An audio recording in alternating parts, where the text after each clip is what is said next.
শ্রাবণের মেঘগুলো জড়ো হলো আকাশে, অঝরে নামবে বুঝি শ্রাবণের ধারায়। শ্রাবণের মেঘগুলো জড়ো হলো আকাশে,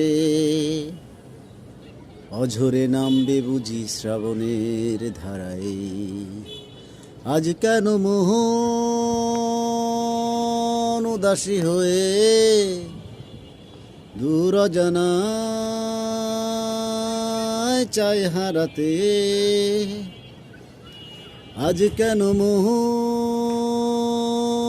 উদাসী হয়ে দূর অজানায় চাই হারাতে। শ্রাবণের মেঘগুলো জড়ো হলো আকাশে, অঝরে নামবে বুঝি শ্রাবণের ধারায়। শ্রাবণের মেঘগুলো জড়ো হলো আকাশে,